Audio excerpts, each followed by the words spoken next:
খেলা করবি কি করবি না? খেলা হবে, খেলা কি? হবে, চুপ চুপ, খেলা হবে। এসব আবার কি কথা? সামনে ভোট আসছে, আবার কে কি বলবে না বলবে? আরে খেলা হবে। বল খেলা করবো। খেলা করবি তো? আচ্ছা ঠিক আছে, খেলা করবো বলবে, খেলা করবো। আচ্ছা তাহলে কি খেলা করবি বলে দে দেখি। নতুন খেলা হোক। খেলা নতুন খেলা, নতুন খেলা। কি? আর নতুন খেলাটার নাম কি বলবি তো? দাদা মনে করি, একটু মনে করি।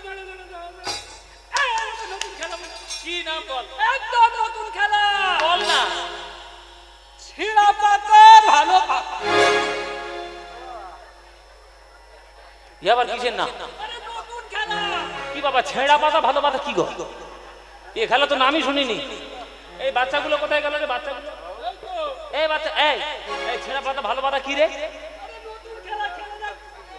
ছেঁড়া পাতা ভালো পাতা কি?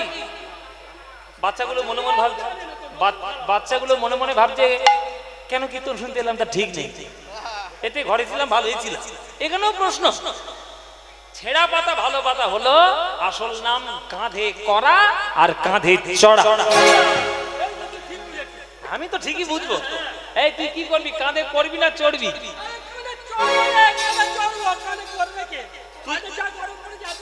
তুই আমার কাঁধে চড়বি?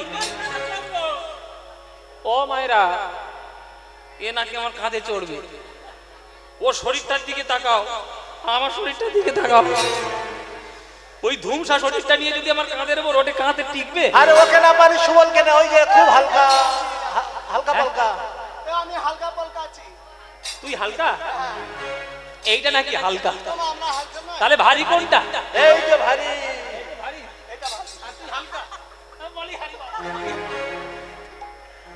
এ উঠলে তবু বেঁচে থাকবো, এ উঠলে চিড়ে চাপটা হয়ে মরে যাবো। সব না, এ হচ্ছে কানাইয়ের বদমাইশি খেলা, দুষ্টুমি খেলা। এই তাহলে কি করা হবে? প্রত্যেককে চোখ বেঁধে দেবো, একটা করে পাতা তুলবি। যার ভাগ্যে ভালো পাতা তার কপাল ভালো, আর যার ভাগ্যে ছেঁড়া পাতা কপাল গেল। এবার সবাই পাতা তুলে নিচ্ছে। এই তোর পাতা কেমন রে? এই পাতা দেখো, ভালো পাতা রে, ভালো পাতা। এই আমার পাতা কই? আমার পাতা। এই পাতা দিতে বলি, জল দিতে বলি তো। ও মায়েরা, কৃষ্ণ বলছে আমি হলাম রাজার ছেলে, নবলক্ষ ধেনু আমার, আর বাবা আমার রাজা। আমার কি পাতা কোনোদিন খারাপ হতে পারে? আমার পাতা দেখো, তোমরা সবাই সাক্ষী থাকো। এই হচ্ছে আমার পাতা, এইটা হলো আমার পাতা। এই বা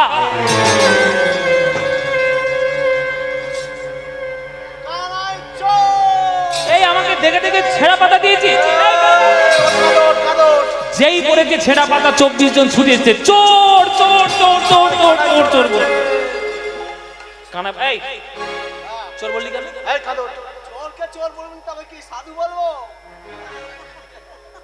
আমি যখন চুরি করি তখন আমি একা খাই, সবাই সবাই ভাগ করে দেন। চোরের মায়ের বড় গলা, চোর একদম বলবি না। কৃষ্ণ সবাইকে এইভাবে নাটক করে তামাশা করে তাদেরকে আপন করছে। আচ্ছা আমি এই যে যা যা করলাম এগুলো তো নাটক, এগুলো তো মনোরঞ্জনের জন্য। তত্ত্ব কোথায়? তাৎপর্য কি? এই যে 24টা 26টা পাতা বাবা, কোন পাতাটা ছেঁড়া ও কানাই জানে না? সব জানবে, নাটের গুরু ওইটাই। কিন্তু জানার পরেও রোজ ইচ্ছে করে ছেঁড়া পাতাটাই সে তুলে নেয়। কেন? বলে ছেঁড়া পাতা না তুললে তো সখাকে কাঁধে বসাতে পারবে না, আর কাঁধে বসাতে না পারলে সখার চরণ দুটো জড়িয়ে ধরতে পারবে না। তোমরা সবাই বলো আমি কৃষ্ণের দাস, আমি কৃষ্ণের দাস, আমি কৃষ্ণের দাস। আর কৃষ্ণ বলে আমি হলাম ভক্তের দাস। যে করে আমার আশ আমি তার করি কি বাবা? সর্বনাশ। তা তোমাদেরও লজ্জা নেই কীর্তন শুনতে এসছো কৃষ্ণে, যে তোমাদের সর্বনাশ করছে দিন রাত? ঘরে যাও, ঘরে যাও, বাড়িতে গিয়ে বসে বসে ফেসবুক দেখো, গিয়ে যাও। কৃষ্ণকে ডাকার দরকার নেই, ও বেটা সর্বনাশ করবে। আজ পর্যন্ত ইতিহাসে প্রমাণ একবারে ভরা ভরা রয়েছে যে কৃষ্ণকে যে ভালোবেসেছে কৃষ্ণ তার সর্বনাশই করেছে। সর্বনাশই করেছে। আপনি যেটা ভালোবাসবেন ও এমন বদমাইশ, সেইটাই তোমার কাছ থেকে কেড়ে নেবে। তবে কেড়ে নেওয়ার কারণ আছে। কৃষ্ণ তো জানে আমি যতক্ষণ সুখে সুখে ভরিয়ে রাখবো ভক্তকে, ততক্ষণ তো হাগোবিন্দ হাগোবিন্দ বলে ডাকবে না। আর যখন সর্বহারা হয়ে ভিখিরি হয়ে রাস্তার পাশে বসবে, তখন হাগোবিন্দ তোমার হলাম বলে নয়নে জলে ভাসবে। তখনই তো আমি আপন করে নেব। আসলে কৃষ্ণের একটা ইনসিকিউরিটিতে একটা ভোগে। কৃষ্ণ একটা ইনসিকিউরিটিতে ভোগে, কিন্তু যে ভক্তের কাছে কিচ্ছু রাখবো না, মানে ভক্ত আর আমার মাঝখানে এক বিন্দু কিচ্ছু রাখবো না, শুধু যেন ও আমার হতে পারে আর আমি যেন শুধু ওরই হতে পারি। এই হচ্ছে ভগবান কৃষ্ণের ভালোবাসা, যেখানে 100% শুধু সারেন্ডার রয়েছে। সেটা ভক্তের তরফ থেকেও বটে, ভগবানের তরফ থেকেও বটে। সব দিক দিয়ে ভগবান কৃষ্ণ এই জন্য ভক্তকে ভালোবাসে। ওই জন্য তো পরের লাইনে বলেছে, তবুও যে ছাড়ে না আমার আশ, আমি তার করি, আমি তার হই দাসের দাস। খেলত রাম সুন্দর শ্যাম মোহন মূরতি মধুর ধাম। খেলত রাম সুন্দর শ্যাম মোহন মূরতি মধুর রাম। খেলাতো খেলাতো খেলাতো খেলাতো ও একবার খেলাতো খেলাতো খেলাতো খেলাতো একবার খেলাতো খেলাতো খেলাতো খেলাতো ও খেলাতো রাম সুন্দর শ্যাম মোহন মুরলী মধুর ধাম। খেলাতো খেলাতো খেলাতো খেলাতো ও খেলাতো খেলাতো। ও প্রিয় শ্রীরাম সুদাম মেলি, প্রিয় শ্রীরাম সুদাম মেলি, প্রিয় শ্রীরাম সুদাম মেলি, প্রিয় শ্রীরাম রাম সুদাম মেলি। ওই তপন তনয়া তীরে কেলি, তপন তনয়া তীরে কেলি, গরে গরে জানি পানি জাবানি জাবানি দা তপন তনয়া তীরে কেলি, গরে গরে জানি নিজা নিজা নিজা বাদা মাপানি নিজা নিজা সা তপন তনয়া তীরে কেলি। ধবলি শ্যামলি আমরি আমরি ধবলি শ্যামলি আমরিয়া ধবলি শ্যামলি আমরি আমরি ধবলি শ্যামলি আমরিয়া भूतरी चलत कान देखलत राम सुंदर श्याम मोहन मुरली मधुर राम। खेलत खेलत खेलत खेलत ओ खेलत ओ खेलत। প্রিয় শ্রীরাম সুরাম মিলি তপন তনয়া তীরে কেলি ধবলি শ্যামলি আবরি আবরি ভুকরি চলতে কান রে খেলত রাম সুন্দর শ্যাম। কৃষ্ণের 24 জন বন্ধু আছে। 24 জন বন্ধুকে নিয়ে কৃষ্ণ খেলা করে। 24টা বন্ধুর নাম কি? আপনারা এখানে যারা যারা গান শুনছেন বলুন, কৃষ্ণের 24 জন বন্ধুর নাম বলুন। নাম বলো মায়েরা, এত বছর কীর্তন শুনছো, জানো তো দরকার। জানেন না বাবা? এদিকে ঢুকে এদিকে পালা, সব বোনা পালালে কি করে হবে? ওটা ধরে রাখতে হবে। তাহলে 24 জনের নাম বলবো কি? বলি গুনে নাও। শ্রীদাম, সুদাম, দাম, বসুদাম, সুবল, মহাবল, সুবাহু, মহাবাহু, স্তককৃষ্ণ, অর্জুন, লবঙ্গ, মধু, মঙ্গল। কজন হয়েছে? এরা কি কানে কলু দিয়ে বসেছিল? তুই কতজন হয়েছে বাবা? 12 জন। এ হচ্ছে 12 জন হচ্ছে কৃষ্ণের প্রধান সখা। এবার 12 জন ছিল উপসখা। উপসখার নাম বলে এবার গুনুন। হলায়ুধ, বরুথপ, গন্ধর্ব, কিঙ্কিনী, অংশুমান, ভদ্রসেন, বসন্ত, বিলাসী, উজ্জ্বল, কপিল, কলবিঙ্ক, পুণ্ডরিক। কত হয়েছে? 12 তাহলে কৃষ্ণেরও যেমন 24 জন বন্ধু আছে, আমাদেরও প্রত্যেকের 24টা করে বন্ধু আছে। হ্যাঁ, সব তত্ত্ব কথা। এসব কৃষ্ণেরও 24টা বন্ধু, আমাদেরও 24টা বন্ধু। তাহলে আমাদের 24টা বন্ধুর নাম কি? গীতায় লেখা রয়েছে। কি লেখা রয়েছে? যে ক্ষিতি অফ তেজ মরুদ্যম 5টা, তারপরে হচ্ছে মন বুদ্ধি কটা? 7টা, তারপরে অহংকার, অহংকার 8টা। এবার শ্লোক শেষ, কথা শেষ, গীতার বাণী শেষ, কিন্তু অহংকার তাহলে 8টা হলো, 24টা হলো কই? ওই অহংকার শব্দটার মধ্যে রয়েছে 17খানা তত্ত্ব। গীতায় লেখা ভূমিরাপনলো বায়ু অনলো বায়ু মন বুদ্ধিরেব চ দেবচ অহংকার ইতি ইয়ং মে ভিন্না প্রকৃতিরষ্টধা। ক্ষিতি অফ তেজ মরুদ্যম 5খানা, মন বুদ্ধি। থেমে থাকুন, থেমে যান, অহংকারটাকে ভাঙুন। 17খানা তত্ত্ব। 17খানা তত্ত্ব কি কি? পঞ্চ জ্ঞানেন্দ্রিয়, পঞ্চ কর্মেন্দ্রিয়, পঞ্চ তন্মাত্র, অবিদ্যা আর সূক্ষ্ম দেহ। এই 17টা তত্ত্ব দিয়ে অহংকার তৈরি হয়, আর 17 আর 7 24 হয়ে যায়। তাহলে কৃষ্ণেরও যেমন 24টা বন্ধু, আমাদেরও তেমন 24টা বন্ধু। কিন্তু প্রথম দুজনের নাম লেখা কেন? যাতে ওই পদাবলীটার ছন্দ যাতে ঠিকঠাক রাখতে পারে, সেই জন্য। প্রিয় শ্রীরাম সুদাম মেলি, প্রিয় শ্রীরাম সুদাম মেলি তপন তনয়া তীরে কেলি, তপন তনয়া তীরে কেলি ধবলি শ্যামলি আবরি আবরি, ধবলি শ্যামলি আবরি আবরি भूकरी चलत कान देखलत राम सुंदर श्याम मोहन मूरति मधुर धाम। खेला तो खेला तो खेला तो खेला तो ओ खेला तो ओ खेला तो। বয়সে কিশোর মোহন ভাতি, বয়সে কিশোর মোহন ভাতি বয়সে কিশোর মোহন ভাতি, কিশোর মোহন ভাতি ওগো বদন ইন্দু জলদ কাঁতি রে।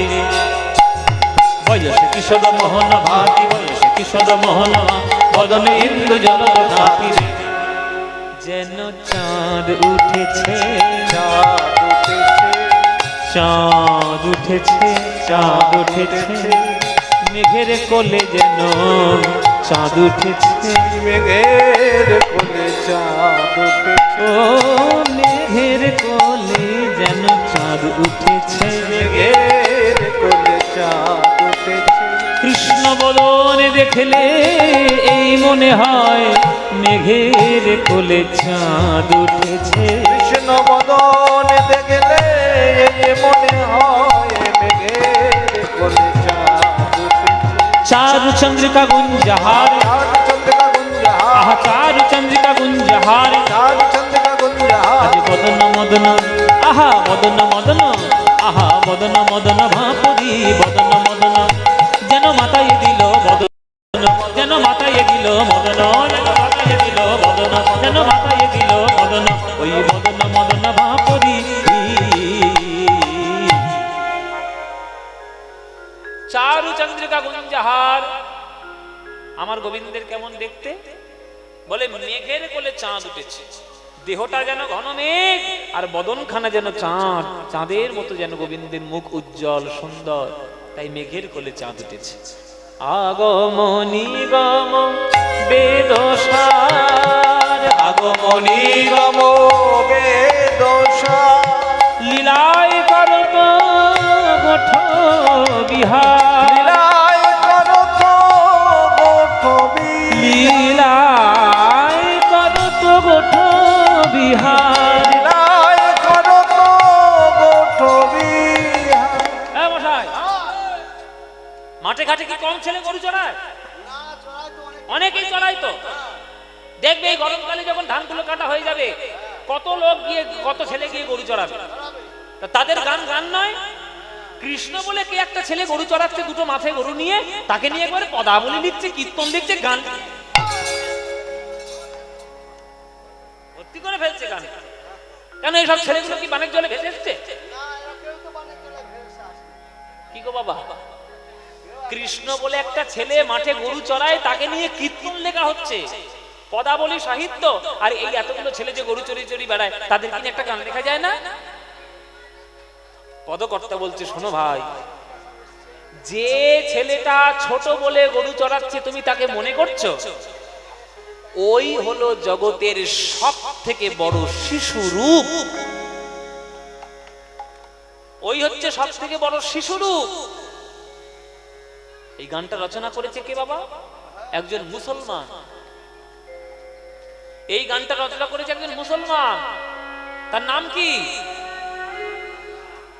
হ্যাঁ, এই গানটা রচনা করেছে যিনি, তার নাম নজরুল ইসলাম নয়। আমি জানি আপনারা বলবেন নজরুল ইসলাম, ওই জন্য ছন্দে ছন্দে আমি বলেছি। হ্যাঁ, এই গানটা রচনা করেছেন নাসির মাহমুদ। নাসির মাহমুদ বলে একজন মুসলমান মহাপ্রভুর প্রেম ধর্ম বাংলা থেকে ধর্ম বর্ণ উঁচু নিচু সব মুছে দিয়েছিল। শোনো রে মানুষ ভাই, সবার উপরে মানুষ সত্য, তাহার উপরে নাই। এই কথাটা প্রচারিত হয়েছে আপনাদের পাশ থেকে, চণ্ডীদাস নানুর থেকে। তাহলে আগে মানুষ তো হও। মহাপ্রভুকে যারা ভগবান বলে ভালোবেসে ফেলেছে, তারা তো গান লিখেই ফেলবে, তার মধ্যে মুসলমান হিন্দু বৌদ্ধ খ্রিস্টান তো মানামানি হবে না। যিনি রচনা করেছেন তিনি মুসলমান। নাসির মাহমুদ করত আস, নাসির মাহমুদ করত আস, নাসির মাহমুদ করত আস। প্রণাম করছে না কেন মুসলমান বলে? একদম নয়। তারা যা পারে করে করুক গে, আপনারা যেন সব ভুল ভ্রান্তি পথে যাবেন না। কোন পদকর্তা গুণী মানুষের নাম শুনলে হাতটা জোরে করে তার চরণে প্রণাম জানাবেন। নজরুল ইসলামকেও প্রণাম জানাবেন, নাসির মাহমুদকেও প্রণাম জানাবেন, বড়ে গুলাম আলী খান সাহেবকেও প্রণাম জানাবেন, ডক্টর এপিজে আব্দুল কালামকেও প্রণাম জানাবেন, হামিদ বীর হামিদকেও প্রণাম জানাবেন। যারা মানবতার ধর্ম বোঝে না তারা বিভেদ করুক। আপনারা মহাপ্রভুর প্রেমে মগ্ন, আপনারা কেন বিভেদ করবেন? বিভেদ করবেন না। নাসির মাহমুদের নামটা শুনলেই প্রণাম করবেন। এমন পদকর্তার হয় না, জাত মনে করেনি, ধর্ম মনে করেনি, নাম মনে করেনি, শুধু ভক্তি করে ভগবানের চরণে একটা গান লিখে দিয়েছে। নাসির মাহমুদ করত আস, নাসির মাহমুদ করত আস, शरण शरण दान रे, खिलत राम सुंदर श्याम, मोल मूलती मधुर धाम, खेलतो खेलतो खेलतो खिलत ओ खिलत ओ खिलत, एकेबारे खेला तो खेला तो खेला खेलतो खेलतो, একবার খেলাতো খেলাতো খেলাতো খেলাতো, खेलत राम सुंदर श्याम, मोहन मूरति मधुर राम, खेलत